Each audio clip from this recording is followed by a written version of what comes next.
누가복음 22장 39절부터 46절까지 제가 읽습니다. 예수님께서 나가사 습관을 좇아 감람산에 가시매 제자들도 쫓았더니 그곳에 이르러 저희에게 이르시되 시험에 들지 않기를 기도하라 하시고 저희를 떠나 돌 던질 만큼 가서 무릎을 꿇고 기도하여 가라사대 아버지여 만일 아버지의 뜻이여든 이 잔을 내게서 옮기시옵소서. 그러나 내 원대로 마옵시고 아버지의 원대로 되기를 원하나이다 하시니 사자가 하늘로부터 예수님께 나타나 힘을 돕더라. 예수님께서 힘쓰고 애써 더욱 간절히 기도하시니 땀이 땅에 떨어지는 빗방울같이 되더라. 기도 후에 일어나 제자들에게 가서 슬픔을 인하여 잠든 것을 보시고 이르시되 어찌하여 자느냐 시험에 들지 않게 일어나 기도하라 하시니라. 아멘. 아마 성경 66권의 기도 가운데서 가장 위대하고 가장 놀랍고 때로는 가장 인간적이고 또 가장 거룩하고 가장 심오하고 엘리야 선지자의 갈멜산의 기도보다 또한 바알과 아세라의 선지자 나아가 450명대 일레의 싸움이었던 하늘에서 불이 떨어져서 제물과 부었던 물을 다 살랐던 그런 엘리야 선지자의 기도보다 더 위대한 기도, 그 기도가 겟세마네 동산에서의 주님의 기도입니다. 주님의 이 겟세마네 동산의 기도가 성경에 특별히 마태, 마가, 누가, 요한복음에 나와 있습니다. 그 가운데 마태, 마가 복음은 주님께서 기도하신 이 기도의 내용들에 대한 반복이고 누가복음은 좀 더 깊이 있는 그러한 말씀이 나와 있고 그리고 요한복음에서는 겟세마네 동산에 가서 기도하시는 내용 전에 주님께서 제자들에게 말씀을 마지막으로 전하시고 또 제자들을 위하여 주님 자신을 위하여 기도하셨던 내용이 길게 나와 있고 간략하게 겟세마네 동산으로 가셔서 기도하시고 또한 가룟 유다가 사람들 데려와서 잡혀가시는 장면으로 넘어갑니다. 그래서 이 마태, 마가, 누가 복음에서 특별히 겟세마네 동산의 주님의 기도에 초점을 맞추고 있는데 그 가운데 누가 복음 22장에서는 특별히 주님께서 기도하시는 이 겟세마네 동산의 기도 가운데서 굉장히 주님의 기도의 모습이 얼마나 놀랍고 위대했고 고통스러웠고 힘겨웠는지가 나와 있습니다.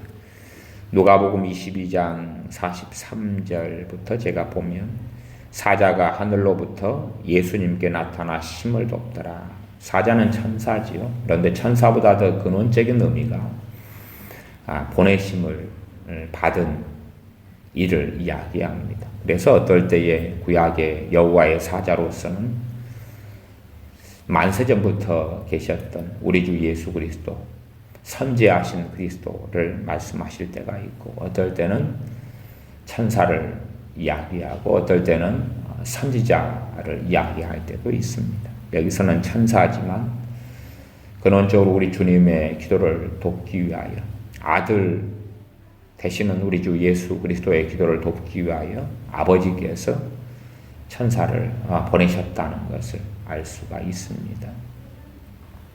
사자가 하늘로부터 예수님께 나타나 힘을 돕더라. 주님께서 간절히 힘쓰고 애써서 기도하시는데 그 기도에는 어쨌든 이 육체를 가지고 기도하시기 때문에 육체의 힘이 필요합니다. 사람이란 존재는 영혼과 육체가 하나로 되어져 있습니다. 단지 그냥 기도가 마음의 기도다 그런 것만이 아니라 기도는 단지 마음만이 아니라 전심으로 기도할 때도 마음만이 아니라 육신이 함께할 수밖에 없습니다. 서양 사람들을 보면은 대화를 할 때에 제스처를 많이 사용하는 것을 봅니다. 왜냐하면 그만큼 이 마음의 움직임과 함께 대화를 하기 때문에 그런 것 같습니다. 그 이상으로 우리 주님의 기도든 또한 간절히 기도하는 우리의 기도도 마찬가지로 그럴수록 우리의 육체의 힘과 육신의 정욕하고는 전혀 반대되게 이 육체의 힘도 필요한 것을 보고합니다. 그래서 우리 주님께 이 천사가 나타나서 힘을 돕고 44절에 예수님께서 힘쓰고 애써 더욱 간절히 기도하시니 힘을 쓰고 애를 쓴다. 마음, 영혼, 정신, 그리고 이 육신, 사람의 몸까지도 힘쓰고 애써서 더욱 간절히 기도하시니 땀이 땅에 떨어지는 빗방울 같이 되더라. 얼마나 몸에서 진액을 짜내서 기도하셨던지 아마 우리의 기도는 하나님 보내신 사자가 천사가 나타나서 힘을 도울 정도까지 기도는 아마 이 땅에 있는 사람 가운데 거의 체험한 적이 없는 역사적 사건이겠죠. 성경에 기록되지 않았지만 그 누군가는 엘리야 선지자든지 에녹 선지자든지 모세든지 겪었을 수는 있겠습니다만은 그러나 당연하게 보통의 믿음을 가진 사람들 또 하나님과 가깝다고 주장하는 많은 사람들이 겪은 일은 아닐 특별한 일일 겁니다. 주님께서 간절히 애써서 기도하시는데 그 정도의 어떤 육신의 힘 가지고는 부족했다는 것이죠. 부족했다.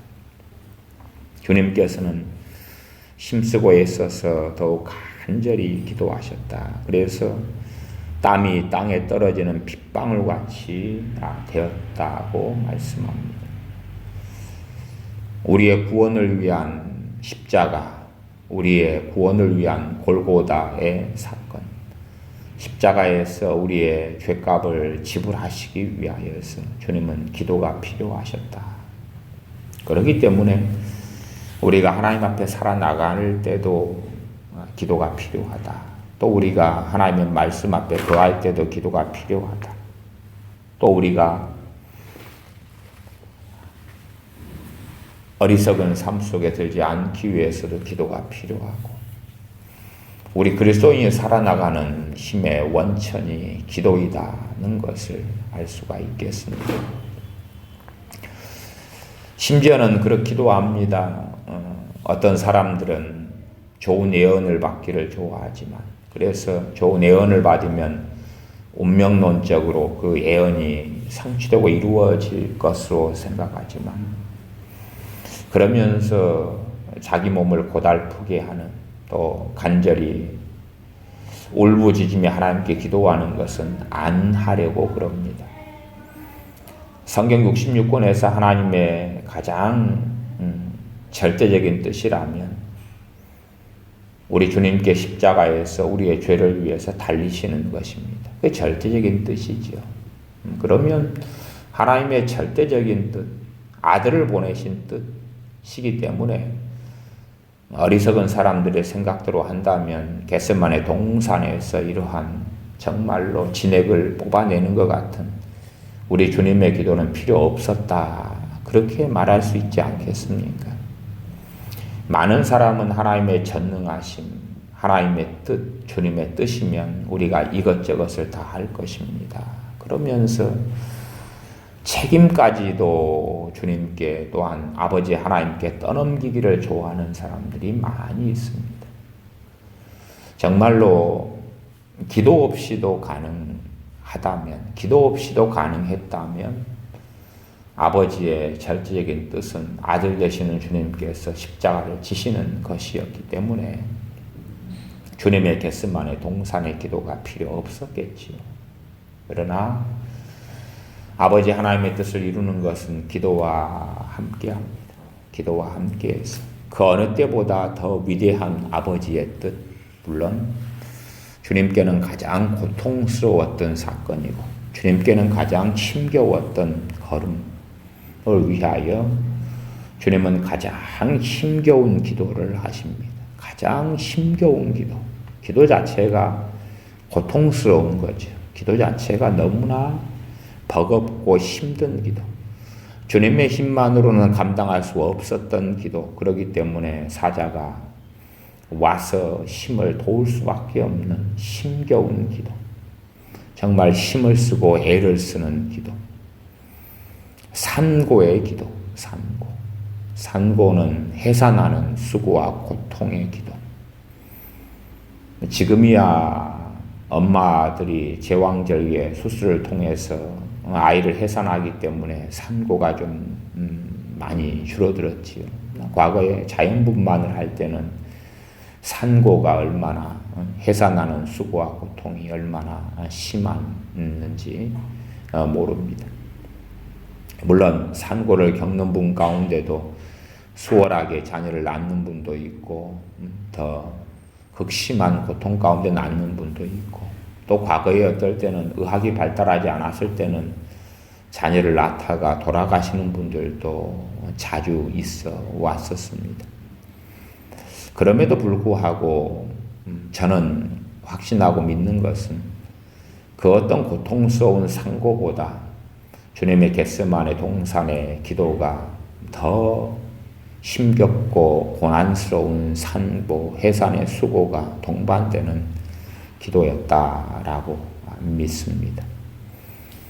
그래서 주님의 힘만으로는 안 되었다.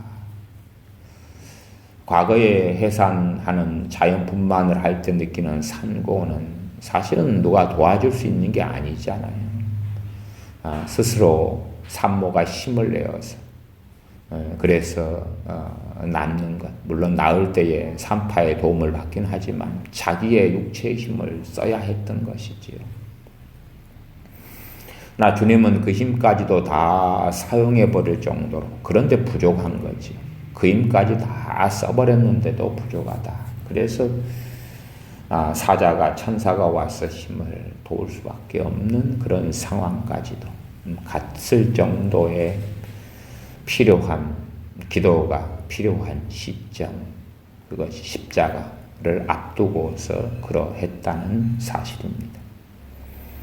그렇기 때문에 우리가 하나님의 어떤 뜻을 이루려면 참으로 때로는 힘겨운 기도, 때로는 많은 기도, 간절한 기도가 필요하다는 것을 알아야 됩니다. 주님께서 승천하신 다음에도 주님께서 약속하신 성령을 기다리라. 그리고 당연하게 주님의 말뜻을 기다렸던 120명의 주님의 제자들은 잘 알아먹었습니다. 그냥 기다리라는 것이 아니라 기도하며 기다리라는 것을 알아먹었습니다. 그리고 120명은 마가의 다락방에 모여서 열흘 동안 간절히 기도합니다. 저녁 기도에 힘쓰니라. 간절히 열흘 동안 저녁 기도에 힘쓰니라. 이것저것을 다 빼놓고 열흘 동안을 기도에 매달렸습니다. 그리고 약속하신 그날 오순절에 성령님은 강림하셨습니다. 그래서 약속하신 오순절에 성령님의 강림에 초점을 맞출 수도 있지만 한편으로는 120명의 주님의 제자들의 기도, 열흘 동안의 저녁 기도에 힘쓰니라. 그리고 사도행전은 그들의 기도에 힘쓰는 것에 사도행전 1장 같은 경우는 중요한 그러한 체크같이 되어져 있는 것을 우리가 봅니다. 그런 것처럼 하나님의 뜻을 이루기 위해서는 어느 시점마다 정말로 기도가 필요하다. 기도가 필요하다. 물론 우리들은 육체적으로, 정욕적으로, 이기적으로 되어질 때가 많아서 하나님의 뜻보다는 내 정욕을 이루기 위해서 기도를 쏟을 때가 참 많은 것 같습니다. 예를 들어 우리의 자녀의 수능을 앞두고서 40일 작정하여서 기도하고, 또 사업적인 위기 때문에 작정해서 기도하고, 사업을 위한 기도, 수능을 위한 기도, 또 절대적으로 어떤 육체의 정욕이라고 말하기는 어렵지만, 그러나 이것저것이 혼재되어 있을 때가 많은 우리의 육신의 치료를 위해서 기도하는 것, 육신의 치료를 위해서. 물론 어떤 분들의 육신의 치료는 참으로 주님의 영광을 위하여 매달리고 기도하는 육신의 치료를 위한 간절한 기도가 있고, 또 어떨 때는 단지 자신 육신의 안일과 평안만, 너무 아픈 것이 고통스러워서, 아픈 것이 너무 힘들어서 만을 고치기 위한 어떤 간절한 기도도 또한 있는 것 같습니다. 사람이기 때문에 육체의 고통, 질병을 앓으면 이 질병의 고통이 없어지기를 기도할 수밖에 없는 인지상정은 있습니다. 그러나 단지 아프기 때문만, 내 육체가 너무 아프기 때문만 기도해서는 안 될 것입니다. 우리의 인생과 삶 속에서 기도가 필요한 시점들이 반드시 있다. 성경은 정말로 단지 그냥 가벼운 기도, 단지 몇 마디 아뢰는 기도, 단지 속으로 좀 하고 마는 기도보다는 이러한 상고의 해산의 수고 같은 기도들에 초점이 맞춰져 있는 사건들이 신약이든 구약이든 종종 나와 있는 것을 우리가 발견합니다. 우리의 기도에는 그러한 산고, 고통, 해산의 순간들이 필요합니다. 우리 주님의 겟세마네 동산의 기도처럼 우리의 삶의 기도의 자리가 필요하다. 단지 그냥 하나님께 책임을 전가하고 떠넘기는 것이 아니라 우리 자신이 하나님 앞에서 엎드려야 하기 때문에 그러합니다. 우리 자신이 하나님께 엎드려서 하나님의 도우심과 은혜를, 하나님의 뜻 가운데서라도, 하나님의 온전한 부르심 가운데서라도 우리는 기도해야 한다는 사실입니다. 주님께서 이 누가복음 22장 46절에 이르시되 어찌하여 자느냐, 시험에 들지 않게 일어나 기도하라. 기도할 힘이 사라져 버리는 것 중에 하나는 누가복음 22장 46절 같은 것입니다. 주님께서 기도 후에 일어나서 제자들에게 가서 슬픔을 인하여 참는 것을 보시고, 제자들은 주님께서 숨기지 않고 십자가에 죽으실 것을 말씀하신 걸 깨닫고 그들은 슬퍼졌습니다. 물론 그에 대한 좀 더 자세한 사정은 마태마가 누가복음보다는 요한복음에서 보실 수가 있습니다. 주님께서 숨기지 않고 이제는 밝히 말씀하시는군요 라고 제자들이 이야기하는 말씀이 요한복음에가 있습니다. 주님께서 밝히 말씀하셨기 때문에 제자들은 슬펐다는 사실입니다. 주님이 십자가를 지고 죽으신다는 것을 명쾌하게 말씀하시니까 너무 슬펐다. 다시 말하면 낙심과 절망이 찾아왔습니다. 낙심과 절망이 찾아오면 기도할 수 없게 되어집니다. 낙심과 절망, 이게 슬픔과 함께하고 슬픔으로 인하여 낙심과 절망이 찾아오기도 합니다.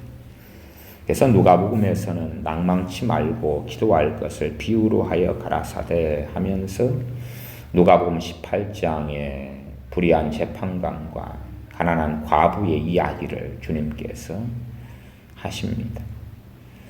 그러면서 하물며 하나님께서 그 밤낮 부르짖는 택하신 자들의 원한을 풀어주지 아니하시겠느냐, 저희에게 오래 참으시겠느냐, 그렇게 말씀합니다. 낭망이 들어오면, 또 슬픔이 들어오면 기도하기 어려워집니다. 주님의 11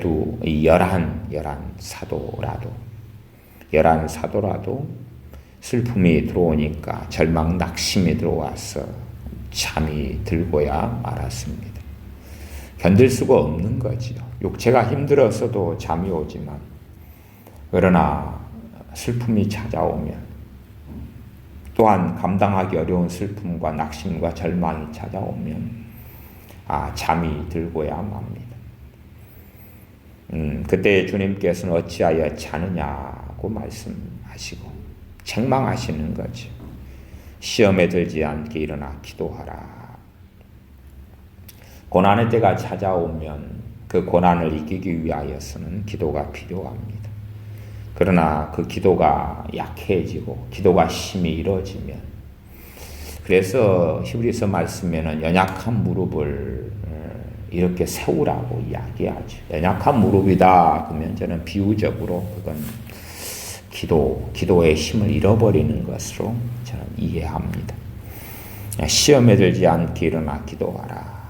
기도가 부족해지면 시험에 들게 됩니다. 야고보서 말씀에는 고난당하는 자들이 있느냐, 그는 기도해야 한다고 이야기합니다. 고난과 기도는 함께합니다. 물론 기도한다고 해서 고난 자체가 다 없어지는 게 아니라 고난 속에서 시험에 빠지지 않거나 시험에서 이겨내게 된다는 이야기죠.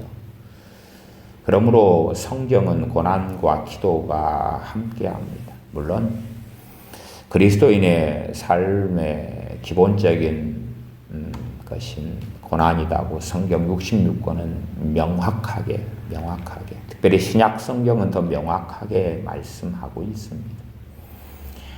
물론 많은 그리스도인들의 삶에서 고난이란 주제가 사라져버리고 말았고, 고난보다는 복지에 취한 우리들의 입장에서는 더 평안하게 노후를 보내고 병들지 않고 아프지 않고 더 평안하고 즐겁게 살고, 그러다가 고난이 생기면 왜 하나님 접니까? 왜 하나님 나에게 이런 고난이 있습니까? 라고 하나님을 원망하고 때로는 대적하는 경우도 생기고 하나님을 등지는 경우도 생깁니다.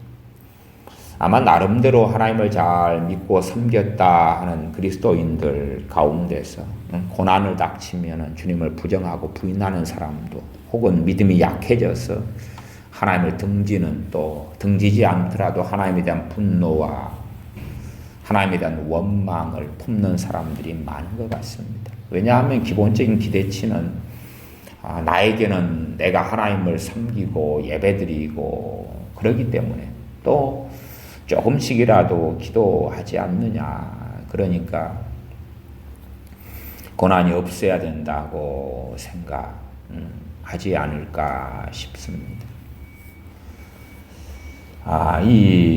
특별히 외국에서 외국인들의 신앙생활을 좀 지켜보면, 외국인들의 신앙생활에 특별히 가장 부족한 요소 중에 하나가 기도인 것 같습니다. 기도인 것. 그래서 이번에도 이 몇만 명 이상이 모이는 이 외국에서 크리스찬들의 집회에 며칠을 참여했는데, 이 며칠의 집회 가운데서 아마 한 번의 집회 때의 집회 시간이 그래도 한 4-5시간 이상은 되지 않았을까 싶은데, 4-5시간.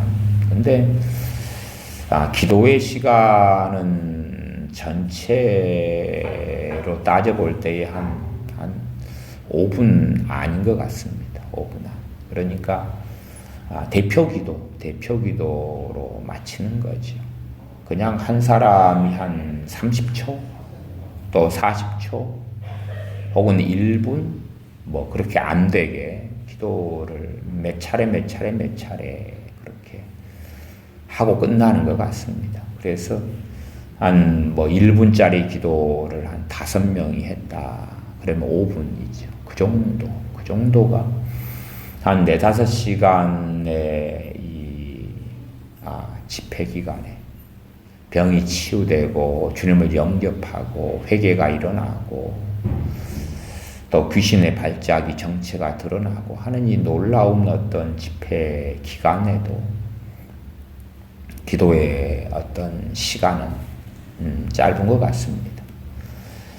물론 개인적으로 간절히 기도하고 기도하는 사람들은 곳곳에서 많이 볼 수가 있었습니다. 그러나 전체 어떤 집회의 모양 가운데서는 기도는 정말로 극소화되어 있는 것을 봅니다. 개인적으로야 기도하고 기도하지만은 그러나 그런 사람들이 그렇게 많지는 않았던 것 같습니다. 그래서 외국의 이 신앙 생활하는 그리스도인들의 삶 가운데 부족한 것은 기도다. 물론 말씀도 부족하지만 또 우리 한국 기독교인들의 삶 가운데 부족한 것도 기도다. 우리 한국인들이야 평균 기도 시간이 참 그래도 전 세계에서 가장 높은 이런 기독교인들에 속하지 않습니까? 그럼에도 불구하고 기도가 부족하다. 과거에 비해서는 참 기도가 많이 줄어들었고 나아가서는 기도가 이제는 형식적으로 또 종교적으로 변했고 그리고 기도의 어떤 내용들을 살펴볼 때에 참으로 하나님과 함께 살아가는 삶, 동행하는 삶의 여정 가운데서의 기도보다는 자신의 문제 해결을 놓고 하는 기도, 자신의 문제 해결, 때로는 자녀가 자신의 문제가 되면 자녀의 어려움을 놓고 하는 기도, 또 고난이 있다면 단지 그 고난을 없이 해달라는 기도. 그래서 평탄하게 죽을 때까지 아무 문제 없이 죽을 때까지 아무 어려움 없이 살게 해달라는 기도가 대부분의 기도의 주류를 이루는 것 같습니다. 그래서 애원받기를 좋아하는 부류의 사람들도 자신의 어떤 어려움의 문제를 해결하는 그러한 해결해 주겠다는 약속이 있는 애원을 받고 싶어하는 그런 것처럼 그렇게 온통 자신의 평안한 삶, 나아가서 자신이나 자신의 가족이나 자녀들이나 부모 형제의 편안한 삶을 위하여 평안하게 천년 만년은 아니어도 남은 생에 평안하게 살다가 자녀들은 소위 평안하고 예수님 잘 믿고 잘 결혼하고 좋은 직장 가지고 건강하고 잘 먹고 잘 살고 인정받고 머리가 되고 존경받고 그렇게 살다가 죽는 것. 그렇게 살다가 죽는 것. 그러나 그리스도인의 삶의 표지는 무엇이라고 해도 그리스도를 위한 고난이 표지입니다. 그리스도를 위한 고난. 주님을 위한 고난이 성경의 중심에가 있습니다. 주님께서 우리를 위하여 고난을 당하셨은즉 우리도 주님을 위하여 고난을 당하는 것이 마땅하다. 그래서 주님께서도 누구든지 나를 따라오려거든 자기 십자가를 지고 나를 따르라. 각자에게 주님께서 주신 십자가, 각자에게 주님께서 주시는 십자가. 주님의 영광을 함께 얻기 위하여 고난도 함께 받아야 된다. 그 십자가 안에는 그렇기 때문에 필연적으로 고난이라는 요소가 핵심을 이루기도 합니다. 십자가 안에는. 그러지 십자가가 금 십자가여 가지고 이 십자가가 보니까 금 십자가여서 십자가의 무게가 한 10kg가 20kg가 되는구나. 이걸 팔아먹으면은 참 돈이 되겠다. 그런 것은 아니다. 그런 말이죠. 자기 십자가를 지고 주님께서 주시는 주님의 영광을 얻기 위하여 고난도 함께 받아야 되는 그 길을 걷는 각자의 십자가. 그리고 그것을 짊어지고 가야 하는 십자가, 때로는 짊어지고 올라가야 하는 골고다 언덕, 그리고 각자가 매달려서 주님의 영광을 위하여 죽어야 되는 십자가. 그러한 삶을 살기 위해서도 필연적으로 기도가 필요하다는 것입니다.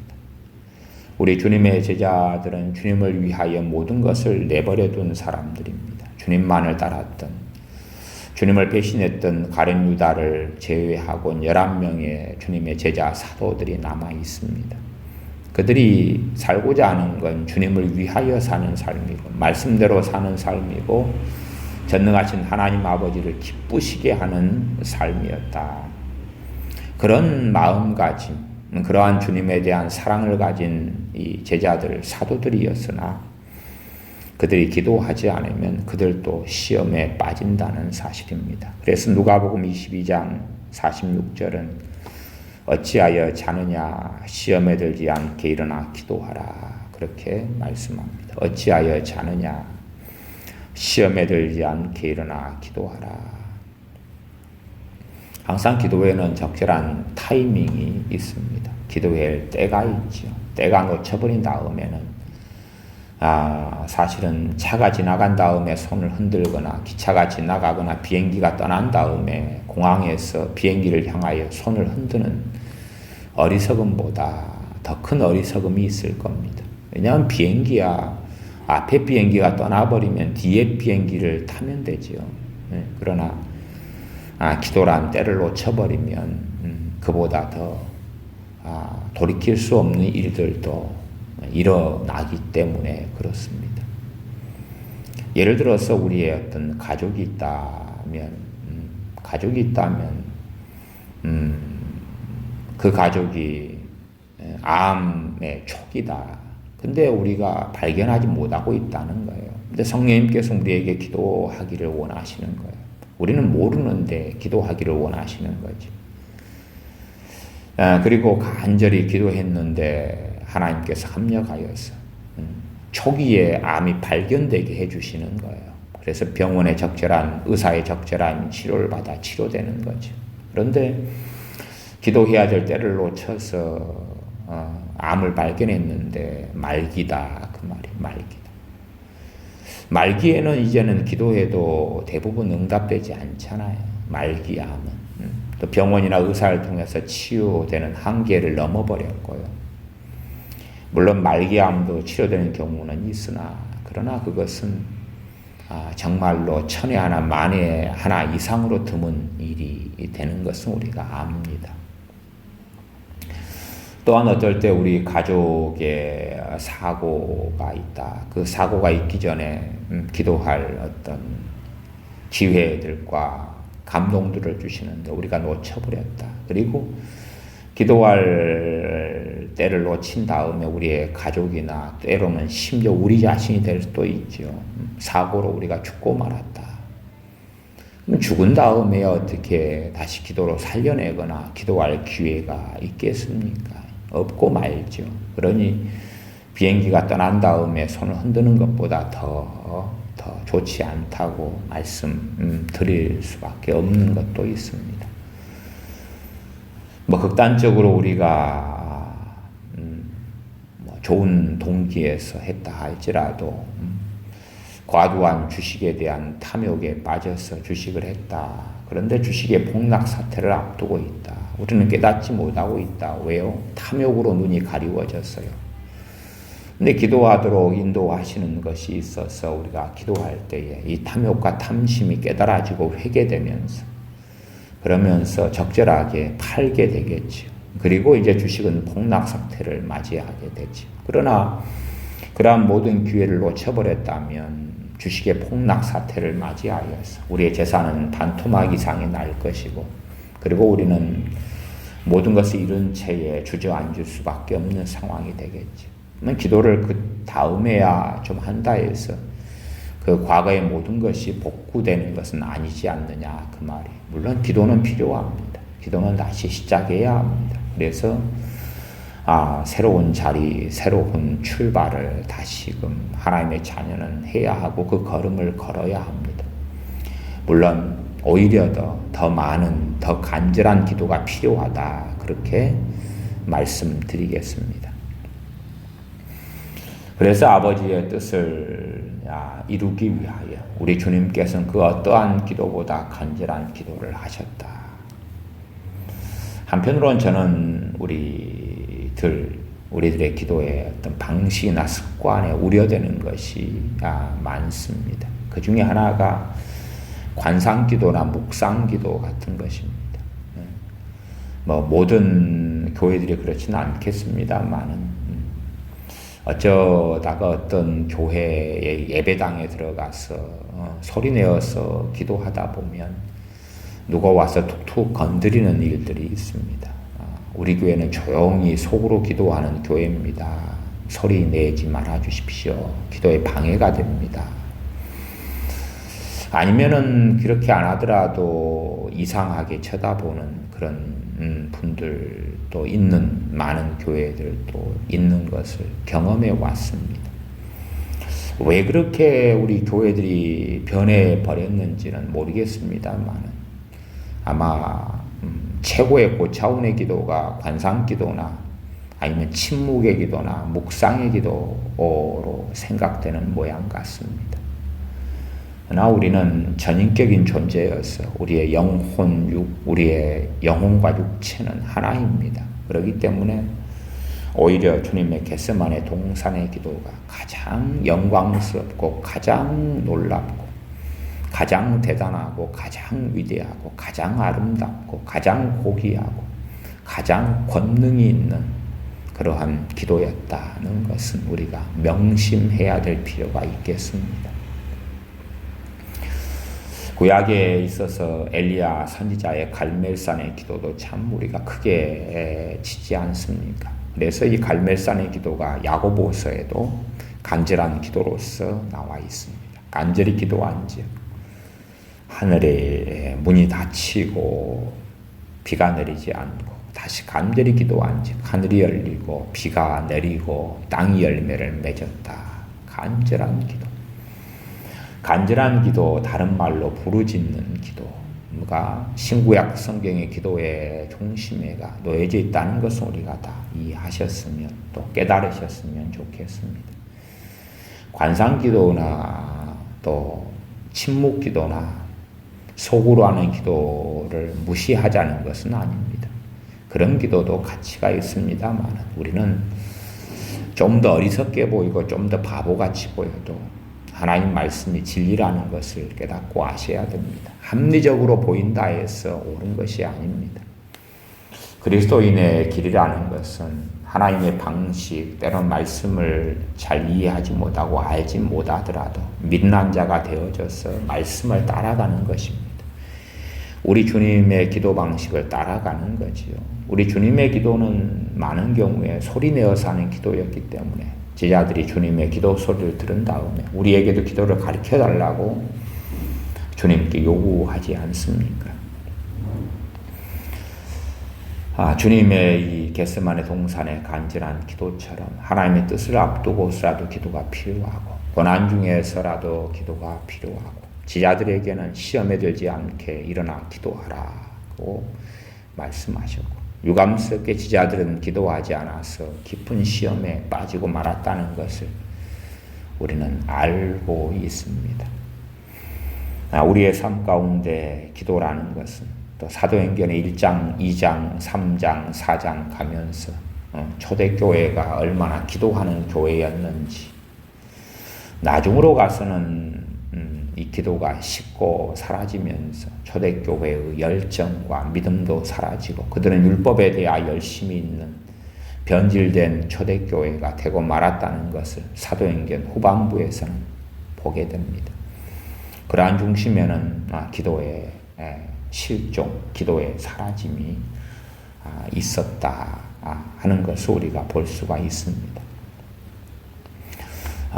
신학교에 가면은 흔하게 볼 수 있는 현상 가운데 하나가 기도의 실종을 보게 됩니다. 기도의 실종. 신학책은 많고 공부는 많고 그러나 기도는 없는 신학교. 그러면 나아가는 길이 바르게 될 수가 없기 있게 되고야 말죠.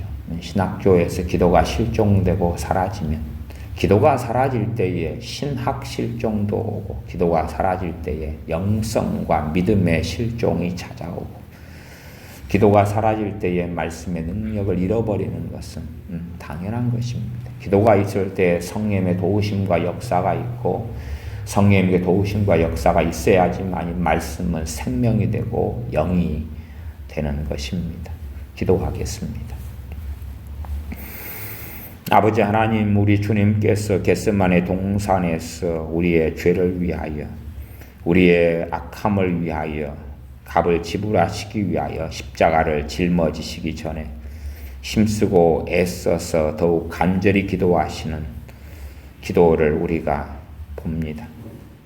아버지 하나님의 뜻을 성취하기 위하여서 주님께서 힘쓰고 애써 간절히, 더욱 간절히 기도하셨던 것처럼 우리도 우리의 정욕이나 우리의 평안과 안위를 위해서가 아니라 아버지 하나님의 뜻을 이루고 성취하기 위하여 더욱 간절히 힘쓰고 애써 기도하는 기도의 사람들로 살기를 원합니다. 기도의 사람들로 살도록 은혜를 베풀어 주시옵소서.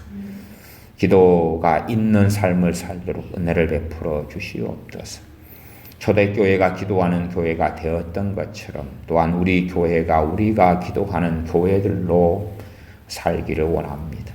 기도의 불이 꺼지지 아니하고 고난 중에서 기도하고 시험에 들지 않기 위해서 기도하고 고난을 통과하기 위하여 기도하고 고난에서 승리하기 위하여 기도하고 무엇보다 주님의 영광을 함께 얻기 위하여 주님을 위하여 겪는 고난 속에서 살아가기 위하여 기도하는 우리가 되게 우리를 도와주시며 일깨워 주시며 기도의 은혜를 부어 주시옵소서.